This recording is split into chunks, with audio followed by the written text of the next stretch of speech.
Hi, friends.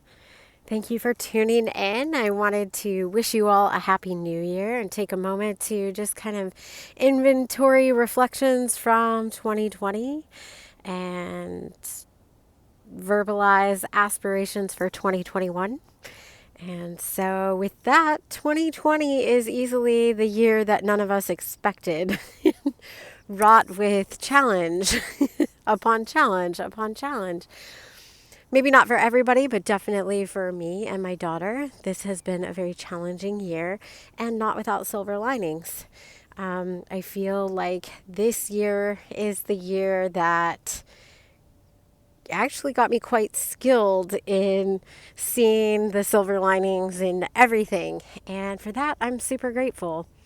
After two moves and working from home, practically losing my business, it's not lost yet. It's still kicking, but it was a very meager year for my business when I anticipated probably the most abundant year for my business, and uh, and then having my daughter full time at home while I'm trying to work.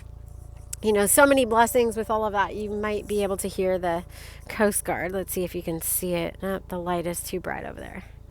Anyways, Coast Guard passing by. That is my backyard, by the way. That is the Humboldt Bay.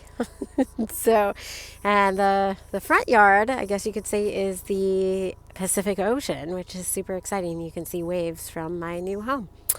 So in 2020, I moved twice, and that was not my plan for 2020 at all, but that is what happened.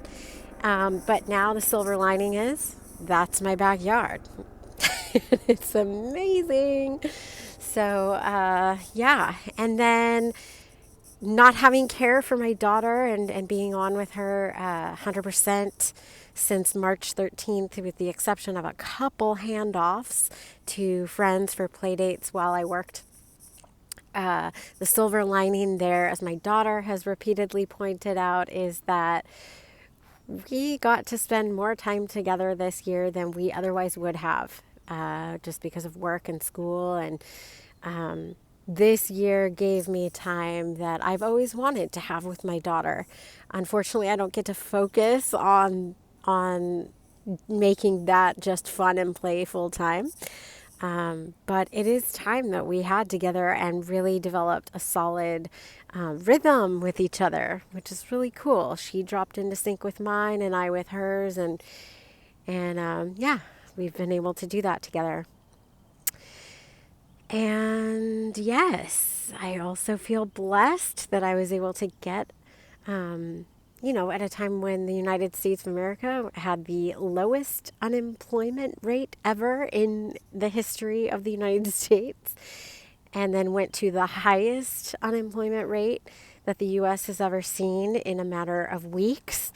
I feel blessed that when my business, event planning, was deemed non-essential for the better part of 2020, and I saw many postponements and a handful of cancellations with clients.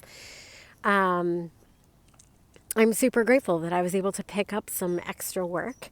And among those things, even picked up a pandemic project, which is this, the H.E.R podcast. And so, the H.E.R podcast has given me reason to connect with women all over the nation and support them with their businesses, and also learn from and listen to other women's experiences and how they turn life's challenges, into their biggest wins. And that has been inspiring to me. So I am super grateful. And when it comes to 2021, I have to say 2020 has inspired me not to have many expectations of 2021.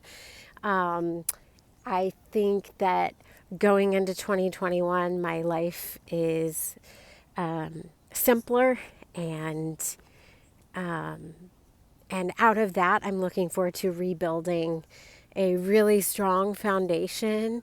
I feel like I'm in reconstruction, or my life. I'm not in reconstruction, but my life appears to be under some sort of reconstruction. And out of that, there is opportunity for great creativity. And so, for that, I am all very thankful, and I'm looking forward to seeing what magic and artistic expression will reveal itself in 2021.